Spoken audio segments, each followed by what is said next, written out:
¿Qué tal? Muy buenas noches, profesor Sergio.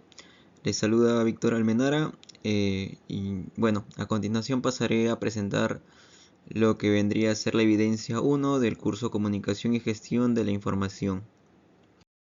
La comunicación es un proceso de interacción entre seres comunes mediante un código común. Básicamente, para que exista la comunicación debe existir un emisor que envía un mensaje mediante un canal a un receptor, donde justamente este último va a retroalimentar el mensaje del primero.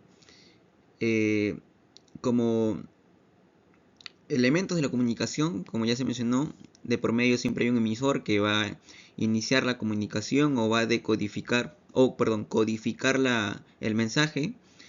Esto lo va a hacer mediante un canal, que en este momento, el canal, por ejemplo, entre usted y yo sería este video, ¿no? O esta plataforma virtual en la cual usted va a ver el video.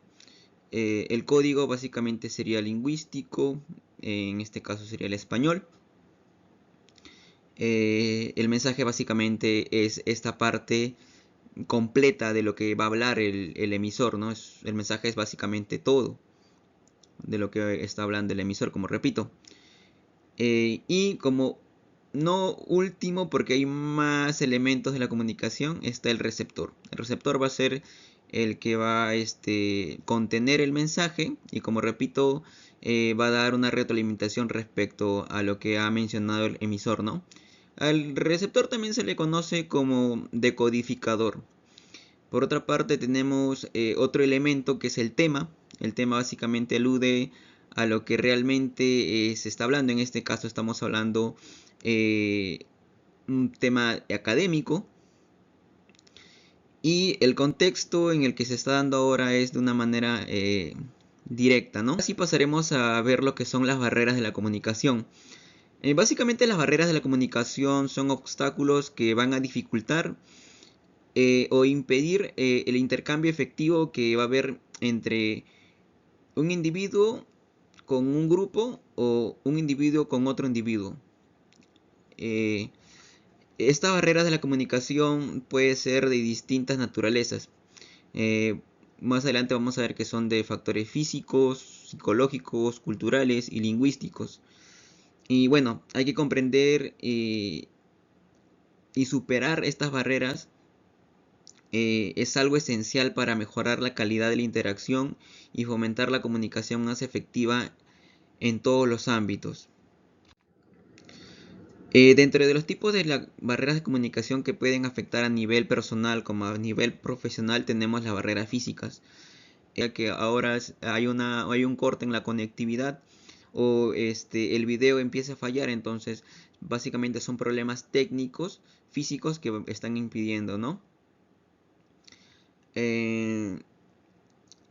Respecto a las barreras lingüísticas, o sea, de la comunicación en el ámbito lingüístico, básicamente es cuando el emisor y el receptor no manejan el mismo código, es decir, hablan diferente idioma, es como que yo estuviera hablando inglés y usted solo entiende español, o al revés, ¿no? Yo hablando en español y usted solo entiende en inglés.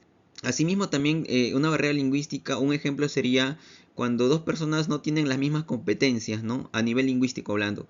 Es muy complicado que una persona de barrio, por así decirlo, se comunique de manera efectiva en temas muy amplios con una persona académica, ¿no? Que tiene un lenguaje más sofisticado.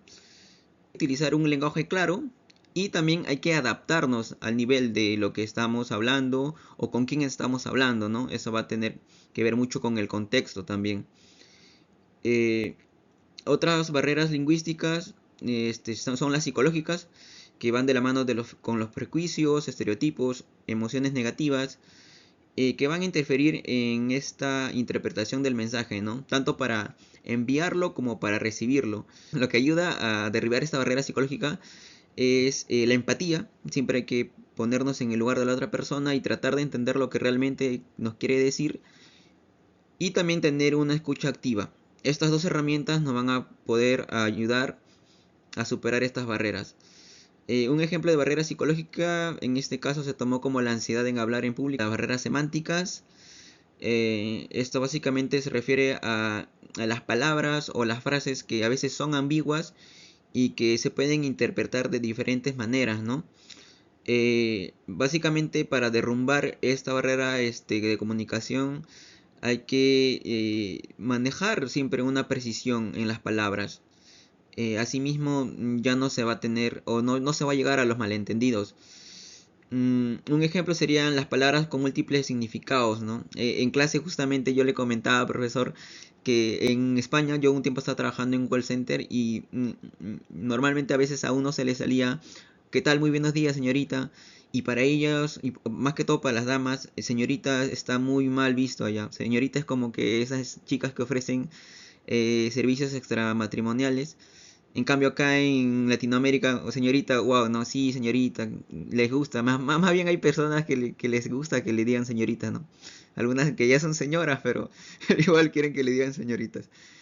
En ese cambio es una barrera semántica, ¿no?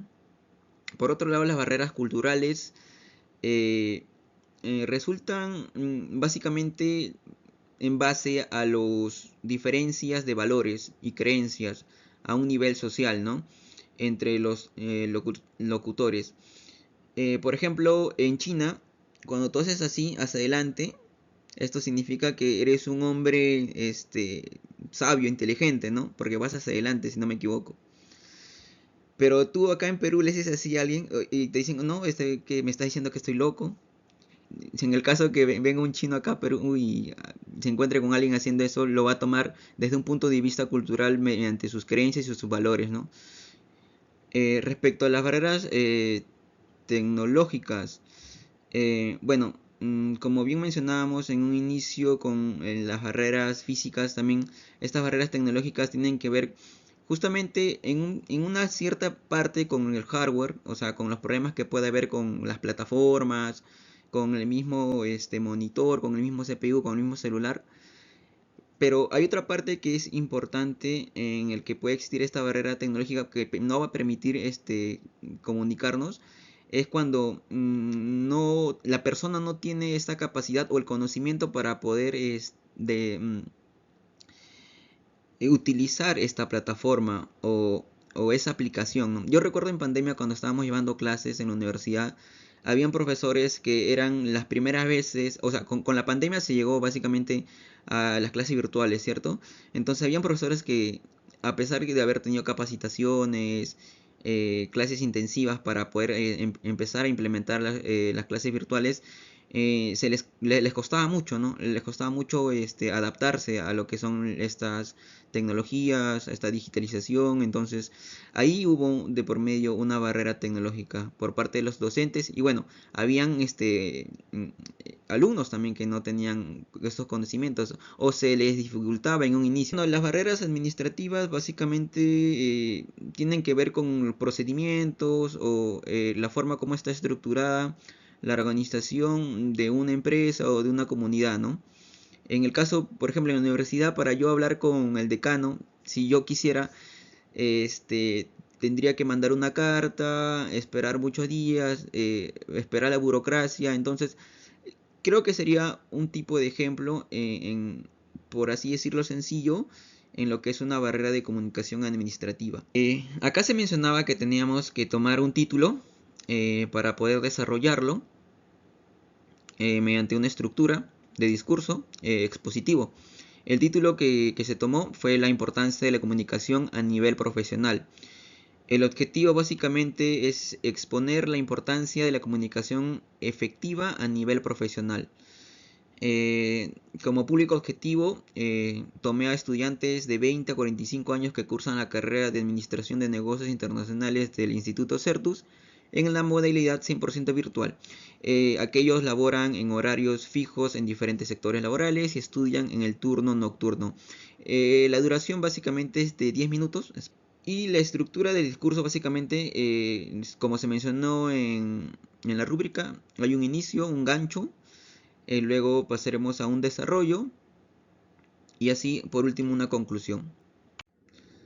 Eh, bien, considero que la comunicación es fundamental, más aún cuando se va a desarrollar en un ámbito profesional, ya que en este ámbito profesional nos va a permitir tener un mejor entendimiento de lo que se está realizando dentro de la organización o dentro del ámbito en el que se desarrolla el profesional, ya que asimismo con este entendimiento que te da esta comunicación efectiva, te va a permitir colaborar con los demás, ¿no? Y que los demás colaboren contigo, ya que sí te están entendiendo realmente como tú estás tratando de llegar a ellos.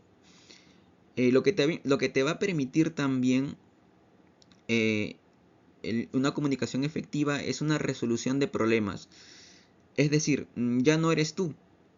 En una parte siempre vas a ser tú, disculpe, pero ya no solamente eres tú y los que te están acompañando en este camino profesional, ¿no? Que van a ser compañeros, colegas del trabajo o de la carrera que estás llevando. Juntamente esta comunicación efectiva te va a permitir que de manera grupal, de manera organizada, sistémica, entre todos los participantes del grupo, van a poder resolucionar los problemas de manera más fácil y sencilla. Así también, después de haber solucionado estos problemas, les va a permitir tomar decisiones más correctas, decisiones más efectivas, más sensatas, más estratégicas. La comunicación efectiva a nivel profesional va también a contribuir a mejorar la productividad, a una mejor satisfacción laboral y un desarrollo profesional. Dentro de los beneficios tenemos que nos va a permitir fortalecer las relaciones profesionales y fomentar la innovación.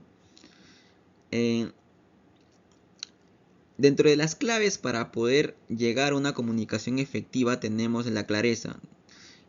Siempre hay que hablar, hay que comunicarnos, hay que dirigirnos de manera clara y concisa, mediante sea verbal, escrita, mediante gestos, mediante código Morse, pero tratar de llegar a la persona de manera clara y concisa.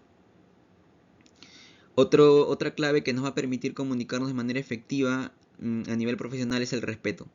Tanto empezando con una escucha activa, tanto utilizando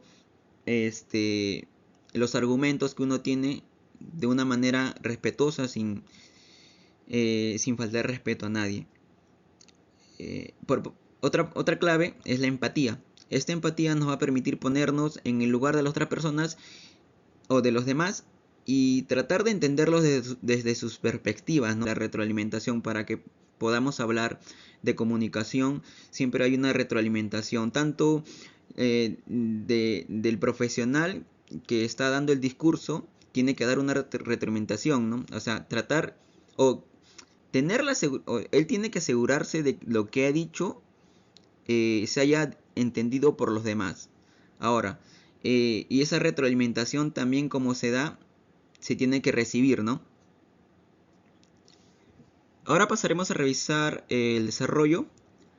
Dentro de las primeras preguntas tenemos cómo debe ser la comunicación verbal a nivel profesional. Considero que la comunicación verbal es la forma más común de la comunicación en el ámbito profesional. Por esto mismo tenemos que expresar nuestros pensamientos e ideas de manera clara y utilizar un lenguaje y tono apropiado. Todo esto es esencial para transmitir mensajes con precisión y evitar interpretaciones erróneas. El profesional tiene que tener perfeccionado las habilidades de comunicación verbal, es decir, poder articular pensamientos de manera efectiva, poder involucrar a otros en conversaciones y asegurarnos de que cada mensaje hablado haya sido comprendido por... Las señales no verbales desempeñan un papel importante, así como las no verbales como las verbales, a un nivel profesional. Por ejemplo, las expresiones faciales, el lenguaje corporal, los gestos, el tono de voz, de alguna manera van a transmitir nuestras emociones, nuestras intenciones y nuestras actitudes. El profesional debe ser consciente de sus señales no verbales y comprender cómo los demás perciben estas. Esto va a permitir a que ellos o nosotros, los profesionales, futuros profesionales, empecemos a tener confianza, respeto y compromiso con los demás. Como profesionales debemos desarrollar habilidades sólidas de comunicación no verbal. Esto nos va a permitir alienar nuestros mensajes verbales con nuestras señales no verbales y así de alguna manera mejorar la efectividad y el impacto de nuestra comunicación hacia los demás. ¿Cómo debe ser la comunicación escrita a nivel profesional? Bien, dentro de las habilidades escritas, que estas deben ser sólidas, ya que son cruciales justamente ahora en esta era digital, donde básicamente el ámbito profesional se desarrolla en un ámbito virtual. Considero que el profesional en este nivel debe aplicar una comunicación escrita que sea clara, concisa, bien estructurada al momento de redactar, por ejemplo, correos, informes, algunas propuestas, entre otros documentos escritos. Una correcta comunicación escrita por parte del profesional va a implicar, primero, utilizar una gramática adecuada, la puntuación, o sea, signos de puntuación de manera correcta, utilizar formatos que garantizan claridad y profesionalismo. El profesional debe manejar una comunicación escrita que le permita transmitir información compleja, documentar detalles importantes y siempre tratar de manejar una imagen profesional en lo que son intercambios de escritos, ¿no? ¿Qué herramientas tecnológicas debe emplear un profesional? ¿Cómo debe emplearlo? Bueno, yo considero que el profesional moderno utiliza varias herramientas. Estas, claro, son tecnológicas, eh, pueden ayudar a mejorar su productividad, comunicación, colaboración. Bueno, pueden incluir software de gestión de proyectos, plataformas de comunicación, herramientas de almacenamiento en la nube, software especializados en su área de trabajo. Eso es lo que se podría decir de manera general. Acá puse unas herramientas de comunicación y colaboración, que básicamente estas herramientas de comunicación y de colaboración nos va a permitir facilitar, como bien menciona, la comunicación tanto interna como externa, permitiendo la comunicación en tiempo real. Nos va a permitir intercambiar archivos y la creación de canales de difusión, por ejemplo. También nos va a permitir realizar videoconferencias, seminarios web, reuniones virtuales. Todo esto nos va a facilitar una interacción remota. Dentro de las principales herramientas de comunicación y colaboración tenemos a Slack, Teams, Zoom, Google Meet, Gmail, Outlook. Estas dos últimas básicamente están más asociadas a lo que es correo electrónico, ¿no? Asimismo también tenemos herramientas de almacenamiento en la nube. Es decir, ya no se necesita un hardware físico, sino toda esa información que nosotros vamos a tener lo vamos a tener, digamos, en el internet. Esto nos va a permitir el Google Drive, el Dropbox. Asimismo también tenemos herramientas especializadas. Hay un software de diseño, o hay software de diseños que básicamente lo que nosotros para diseñar PPTs, diapositivas, puede ser presentaciones, es PowerPoint, Canva, Adobe, Photoshop, entre otras. Para el análisis de datos tenemos a Excel, SAP, Tableau. Para la gestión de clientes en lo que es la área logística, normalmente en la área logística están los CRMs. Y bueno, esta elección de herramienta tecnológica va a depender de las necesidades especiales de cada profesional, ¿no? Y también de cada empresa en la que se desarrolla este profesional. Sin embargo, considero que las herramientas, las que he expuesto, son las más comunes y fundamentales para la gestión del trabajo, la comunicación y la colaboración en este ámbito profesional moderno. Bien, como conclusión, bueno, puse 3 conclusiones. Considero que la primera conclusión, que para mí sí fue, no me lo había percatado, perdón, fue que el elemento de la comunicación que ha ido evolucionando es el canal. Todos dirán, no, pero sí es que la comunicación. Pero bueno, en sí el canal normalmente empezó de una manera directa, luego empezó de una manera escrita, que era por cartas o por postal, luego pasó a un canal de teléfono, luego pasó a un canal de correo electrónico y ahora ha evolucionado a un canal virtual, ¿no? O sea, una conclusión, para mí, hablando de las barreras de la comunicación, para superar estas barreras, primero es importante identificar las causas de las que van a empezar a dificultar en lo que es la comunicación efectiva y tomar medidas para eliminarlas, ¿no? Y bueno, por último, como tercera conclusión, perdón, considero que la comunicación en el ámbito profesional es un proceso muy importante.